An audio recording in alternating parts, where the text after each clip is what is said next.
दोस्तों, मैं मार्कंडेय मिश्रा। मैं आप लोगों के लिए एक वीडियो लेकर के आया हूँ। इस वीडियो में हम बात करेंगे वैक्सीन के बारे में।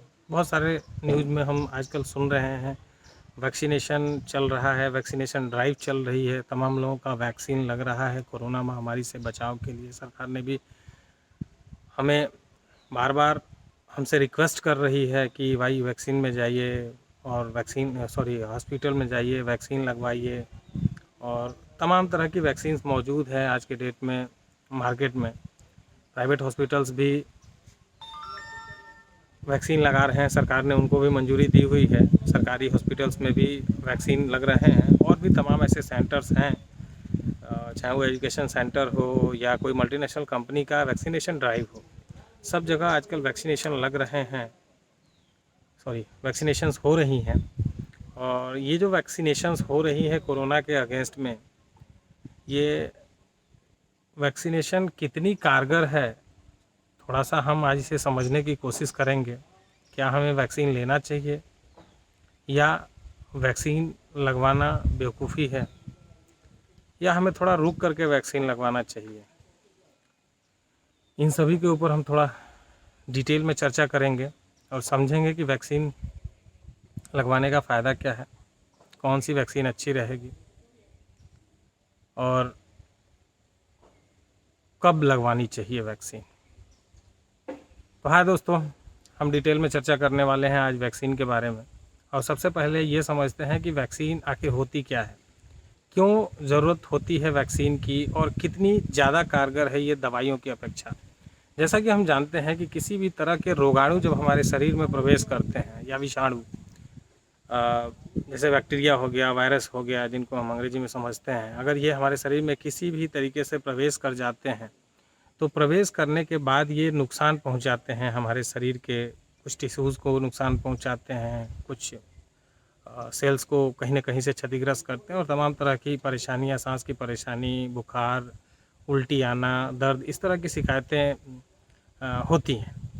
तो ये वायरस जो होते हैं या बैक्टीरिया या फंगस, ये जब भी हमारे शरीर में आते हैं तो कुछ ना कुछ नुकसान करते हैं। तो इनसे बचने के लिए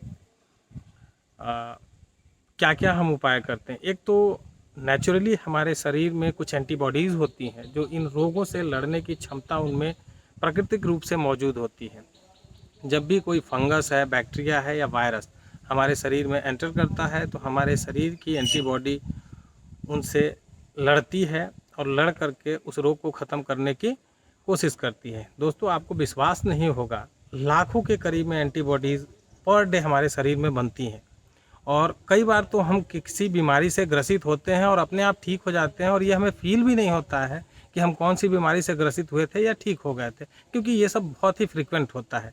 लेकिन जब हमारी एंटीबॉडी कमज़ोर होती है तो ये रोगाणु हुए, विषाणु हुए, जीवाणु हुए, जो भी मतलब आप कहिए इन्हें अंग्रेजी में वायरस हुआ, बैक्टीरिया हुआ या फंगस हुआ, ये हमारे शरीर को इन्फेक्ट करते हैं और इन्फेक्ट करने के बाद हमारे शरीर को नुकसान पहुंचाते हैं।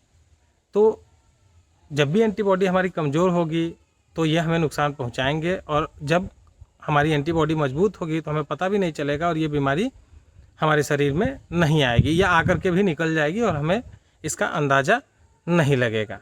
तो दोस्तों, अब इसमें जो वैक्सीन की भूमिका है वो क्या है, मतलब वैक्सीन से किस तरह की हेल्प मिलती है, तो समझना ज़रूरी है कि वैक्सीन क्या है। वैक्सीन, अगर किसी वायरस की बात करें, जैसे कि पहले पुराने दिनों में चेचक का टीका लगता था, हेपेटाइटिस बी का टीका लगता था, अभी भी लगता है। तो उनसे क्या होता है, उनसे रोग रोधक क्षमता डेवलप होती है हमारे शरीर में। तो जो वैक्सीन होता है वो एग्जैक्टली क्या करता है और क्या होता है ये समझिए। वैक्सीन अगर वायरस के लिए बनाया गया है तो वैक्सीन के थ्रू हम वायरस को ही बॉडी में इंजेक्ट करते हैं। मतलब जिस बीमारी के लिए हम वैक्सीन बना रहे हैं उसी बीमारी के वायरस को हम इंजेक्ट करते हैं शरीर में।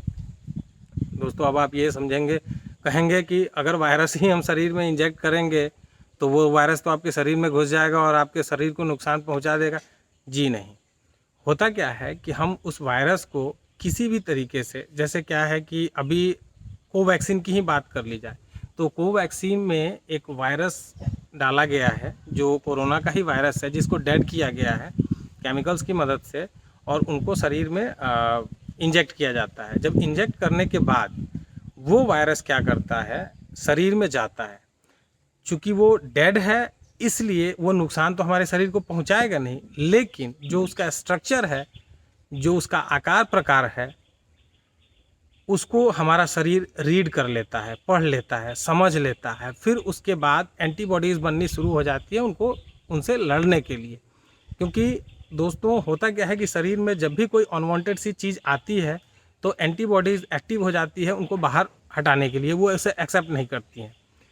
ठीक उसी तरीके से वैक्सीन के थ्रू जब भी हम वायरस को इंजेक्ट करते हैं, मतलब वैक्सीन के थ्रू जो भी दवाई, जिसको हम दवाई कह रहे हैं, वो वायरस ही होता है, उसको इंजेक्ट करते हैं तो हमारी शरीर की एंटीबॉडी जो है वो उसको पहचानने लगती है और उनके अगेंस्ट जो है लड़ाई करती है। अब वो उनको समझ जाती है, उसके स्ट्रक्चर को समझ जाती है तो उनसे बहुत बेहतर तरीके से लड़ पाती है। चूँकि ये वायरस जो डेड रूप में पड़ा हुआ है तो वो शरीर के लिए खतरा नहीं होता है, तो उस समय ये वैक्सीन ये एंटीबॉडीज़ उनको ख़त्म कर देती है। अब जब भी कोई दूसरा वायरस उसी टाइप का हमारे शरीर में आता है तो बॉडी के एंटीबॉडीज़ पहले से ही उनको पहचान चुके होते हैं, इसलिए वो उन पर हमला कर देते हैं और उनको ख़त्म कर देते हैं। सो यही होता है, जब वैक्सीनेशन के बाद एंटीबॉडीज़ बन जाती है तो उस बीमारी के दोबारा शरीर में ना आने का चांस बनता है, या आ भी जाता है तो हमारी शरीर की एंटीबॉडीज़ उससे लड़ करके उसको बाहर कर देती हैं। अब बात आती है कि ये वैक्सीन्स कितने कारगर होते हैं। तो कई मामलों में आपने देखा होगा, जैसे कोवैक्सीन है, कोविशील्ड है या स्पुतनिक है, इन तीनों वैक्सीन्स को हम बारी बारी से ले लेते हैं और ये समझने की कोशिश करते हैं कि ये तीनों वैक्सीन्स कितनी कारगर है। किसी में है कि आपको 70% के करीब में है रिजल्ट कोविशील्ड का, कोवैक्सीन का 80 समथिंग के करीब में है कोई भी, और स्पुतनिक का 91 या समथिंग है। कुछ भी स्टेटिकल आंकड़ा हो सकता है, मैं फॉर एग्जांपल बता रहा हूँ। तो इस तरह से तीनों वैक्सीन्स हो गए। अब इस वैक्सीन्स में आप ये समझते हैं कि वो परसेंटेज क्या है जिसमें इसका सक्सेस रेट है।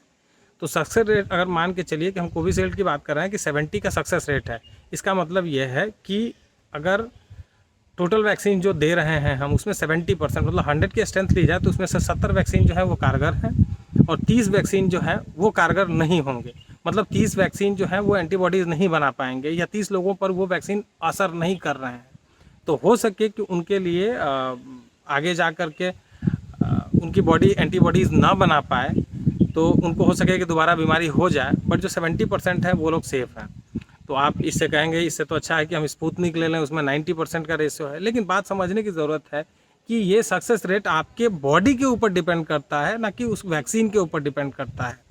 आपकी बॉडी अगर रिस्पॉन्ड नहीं कर रही है तो वो स्पुतनिक को भी रिस्पॉन्ड नहीं करेगी या कम करेगी, या वो कोवैक्सीन को भी रिस्पॉन्ड नहीं करेगी। तो आप तो उसमें भी 10% के ही क्राइटेरिया में जा रहे हैं, या इसमें 70% के बाद के अगर क्राइटेरिया की बात करें तो 30% के उसमें आप जाएंगे।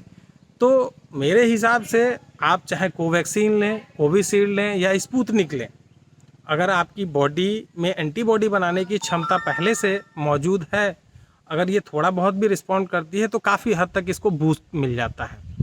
तो इस हिसाब से चाहे वैक्सीन आप कोवैक्सीन लीजिए या कोविशील्ड लीजिए या स्पुतनिक लीजिए, कोई भी वैक्सीन आप लीजिएगा आपके लिए अच्छा है।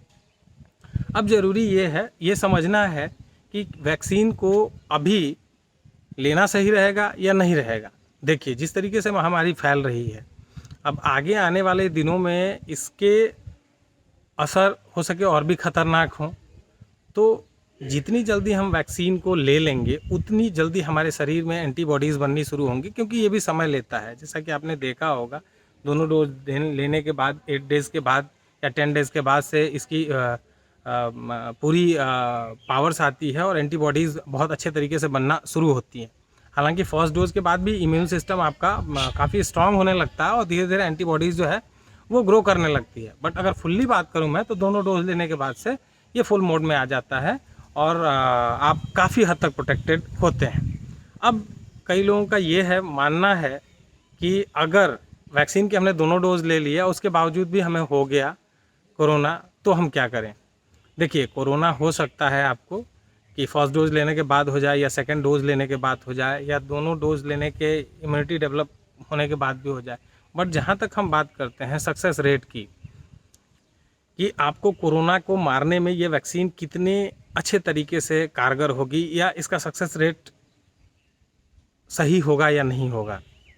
तो देखिए दोस्तों, अगर एंटीबॉडीज़ आपकी शरीर में बन रही है और ज़्यादा बन रही है तो उस स्थिति में क्या होगा कि कहीं ना कहीं आपके ऊपर इस बीमारी का असर होगा, वो माइल्ड हो सकता है, हल्का हो सकता है, ज़्यादा सीवियर कंडीशन तक स्थिति नहीं आएगी।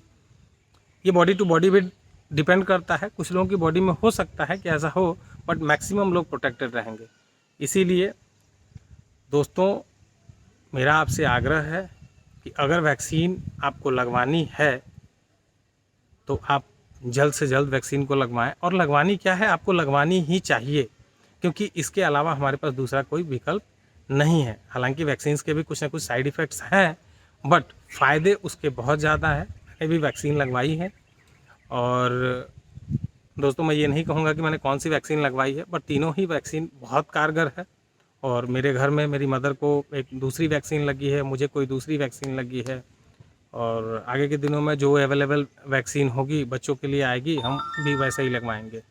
बट कहीं ना कहीं दोस्तों, वैक्सीन लगवाना बहुत ज़रूरी है। आप इसे जितनी जल्दी से जल्दी लगवाते हैं उतना आपको फ़ायदा होगा और इस महामारी से लड़ने में हमें हेल्प मिलेगी। तो इसी के साथ मैं इस वीडियो का अंत करता हूं। अगर ये वीडियो आपको अच्छी लगी हो तो प्लीज़ लाइक, शेयर और सब्सक्राइब करना ना भूलें। Thank you.